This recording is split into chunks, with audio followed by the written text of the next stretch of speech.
Direction l'étranger, on parle du conflit ukraino-russe avec la ville de Bakhmout qui est donc au centre de toutes les convoitises, que ce soit du côté de la Russie que du côté de l'Ukraine. Et justement, la prise de la ville de Bakhmout, épicentre de combats acharnés dans l'est de l'Ukraine depuis des mois, est nécessaire pour la suite de l'offensive russe, a déclaré mardi le ministre russe de la Défense. Pour ce dernier, cette ville est un nœud important de défense des soldats ukrainiens dans le Donbass.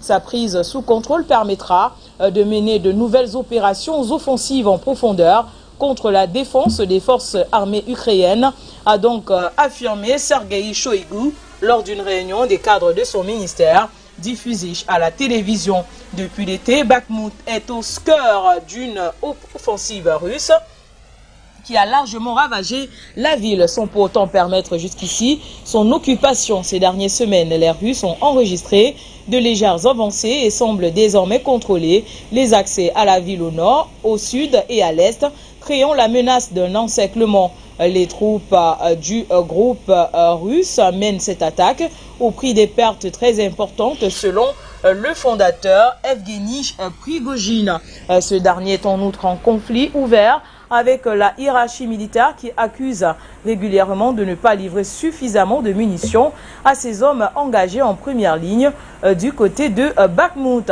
Côté ukrainien, alors que les spéculations sur un retrait se faisaient de plus en plus nombreuses, les autorités ont annoncé lundi qu'elles ne renonçaient pas à la ville et allaient au contraire envoyer des renforts, car cette bataille permet, selon des responsables ukrainiens, d'affaiblir les forces russes qui ont subi de très lourdes pertes, sans gagner davantage décisif, et cela alors que la ville n'est pas un intérêt stratégique évident. En parallèle, l'Ukraine dit préparer une contre-offensive alors qu'elle attend prochainement la livraison de nouveaux armements occidentaux. Et donc le président ukrainien Volodymyr Zelensky a par ailleurs affirmé lundi avoir demandé à ses commandants militaires de trouver les forces pour défendre Bakhmout, épicentre des combats dans l'est du pays, autour de laquelle les troupes russes ont resserré les tours. J'ai dit à l'état-major de trouver les forces appropriées pour aider les gars. Bakhmout, a donc déclaré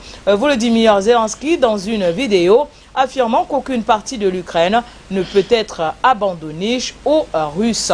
Et voilà donc la situation en ce qui concerne la ville de Bakhmout du côté de l'Ukraine. On va recevoir dans ce journal Gamal Abina, internationaliste. Bonsoir à vous, cher monsieur. La ville de Bakhmout qui est donc plus que jamais discutée par les Russes et même par les Ukrainiens qui ne comptent pas capituler et qui demandent encore plus d'armement aux Occidentaux pour pouvoir essayer de repousser les offensives russes qui de plus en plus gagnent du terrain. Gamal Abina.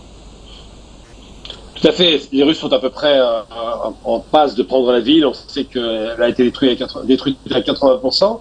On sait surtout, et c'est le plus important, que Bakhmout, c'est un peu la ville symbole des Russes, une sorte de Stalingrad des Russes par rapport à l'Ukraine, parce qu'ils avaient perdu l'été dernier Kherson pour des raisons qu'on connaît, hein, c'est un repli stratégique. Aujourd'hui, la contre-offensive, on le voit bien, a commencé, c'est la fameuse contre-offensive de printemps et non pas d'hiver comme ça avait été annoncé. Donc cette contre-offensive va avoir des conséquences extrêmement fâcheuses par rapport à l'Ukraine, parce qu'évidemment, lorsqu'ils vont perdre une ville aussi importante que Bakhmout, qui est une sorte de verrou, ça ouvrira la voie de la part des Russes à d'autres villes à prendre une portion de territoire plus importante.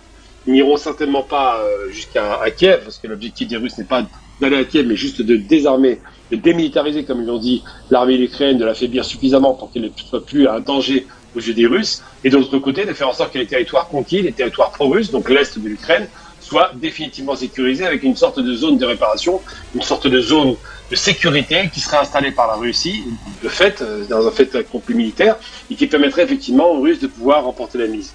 Alors il y a une chose qui est annoncée, c'est les renforcements, des renforts qui arriveraient à Bakhmout de la part des Ukrainiens.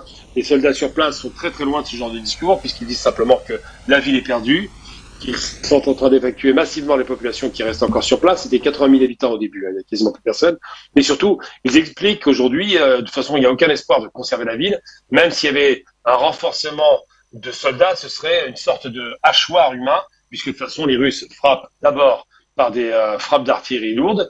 Au fur et à mesure, la ville, on voit bien les images, a été détruite lourdement, et les poches de résistance qui resteront, ça rappelle vraiment Stalingrad de ce point de vue-là, deviennent des poches de résistance marginales avec, évidemment, encore une fois, une logistique ukrainienne complètement absente. Alors, quels que soient les renforts qui seraient envoyés là-bas, ce serait en pure perte, et effectivement, M. Zelensky continue à s'évertuer à croire qu'il va conserver une ville perdue, parce qu'il veut donner le sentiment qu'il y a des victoires avec Pyrrhus qui pourraient être des victoires symboliques pour l'Ukraine. Justement, Gamal Abina, dans sa vidéo, on l'a suivi dire que les Ukrainiens ou alors les responsables ukrainiens avaient la possibilité d'affaiblir les forces russes qui, selon eux, avaient enregistré d'énormes pertes du côté de Bakhmout. Vous savez, au Moyen-Âge, quand on faisait un siège d'un château, effectivement, l'assaillant, en règle générale, au Moyen-Âge, était plutôt celui qui perdait le plus d'hommes, puisqu'il était en une posture offensive, il fallait monter, dépasser les douves, donc de l'eau, avec souvent des douves pleines de flammes d'ailleurs, qui étaient qui étaient enflammées pour empêcher les assaillants de passer. Ils étaient bombardés effectivement d'huile bouillante ou même de projectiles divers comme des pierres ou autres flèches. Ça, c'était Moyen-Âge. Aujourd'hui, on est passé à une autre époque. Lorsqu'une offensive se fait sur une ville, ceux qui sont dans la ville, et c'est valable depuis 45 d'ailleurs, depuis 41, avec la chute de Stalingrad ou la chute de grandes villes de Russie, tous ceux qui sont dans les défenseurs qui sont dans la ville, effectivement, se trouvent dans la ville détruite en général, dans des conditions extrêmement difficiles à vivre, mais l'offensive qui vient de l'extérieur et qui bénéficie en l'occurrence d'une logistique très solide, je parle de l'offensive russe, en l'occurrence comme ça a été le cas à l'époque de la perte en 43 par les Allemands de la ville de Stalingrad, eh bien, quand la contre-offensive est opérée, ceux qui perdent beaucoup sont ceux qui sont sur une position défensive pour deux raisons. D'abord parce qu'ils sont peu alimentés en nourriture, c'est bien difficile, parce qu'ils sont peu alimentés en armement, forcément, puisqu'ils sont sous une position de siège, et surtout parce que les assaillants, contrairement au Moyen-Âge, n'envoient pas des hommes. Ils envoient d'abord, pour ratisser le territoire et pour nettoyer les places, comme on dit en langage militaire, ils envoient une salve d'artillerie, et les Russes sont les spécialistes de ça. On se souvient à l'époque de la guerre contre les nazis, de ces fameuses orgues de Staline qui étaient donc des batteries d'artillerie qui envoyaient en cascade des centaines de roquettes sur le territoire visé. Eh bien, c'est ce qui se passe actuellement avec l'Ukraine, c'est que les Russes n'avancent pas de soldats, ils ne prennent pas de risques, ils détruisent et éradiquent les zones qui semblent être des zones de résistance, et une fois qu'ils ont fait le nettoyage militaire de la zone, ils envoient des soldats au sol, bien protégés pour en finir. Donc j'ai beaucoup de mal à croire que les assaillants russes soient confrontés à une telle défense qu'elle les mette en difficulté. Ça ne tient pas vraiment la route. La personne sur une position défensive en règle générale aujourd'hui dans les guerres modernes est la personne qui prend évidemment beaucoup de risques et beaucoup de charges explosives sur la figure et qui a beaucoup de mal à faire face à une attaque. Donc non, c'est une façon encore une fois de Zelensky d'essayer de rassurer les Occidentaux, de rassurer sa population, de rassurer ses forces armées qui croient de moins en moins à la victoire. Et c'est aussi une façon de rappeler que Zelensky n'a aucune compétence dans le domaine militaire.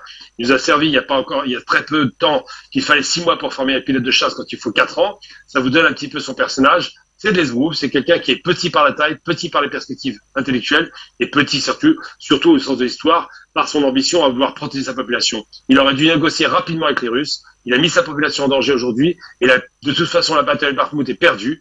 Il sait qu'il perdra le territoire. C'est pas parce qu'on a des prophéties autoréalisatrices dans sa tête qu'elles se réalisent. Dans les faits, sur un plan militaire, le rapport de force est complètement défavorable, malheureusement, pour lui, aux Ukrainiens. Et la seule solution potentielle qu'on peut espérer obtenir rapidement, ce serait une bonne fois pour toutes une négociation pour en finir avec ce bain de sang inutile. Rappelons tout de même que ceux qui meurent sur le terrain, ce sont les hommes. Ce sont pas les hommes politiques, ce sont les êtres humains normaux comme tout le monde, qui sont les populations civiles et qui n'ont rien demandé à personne.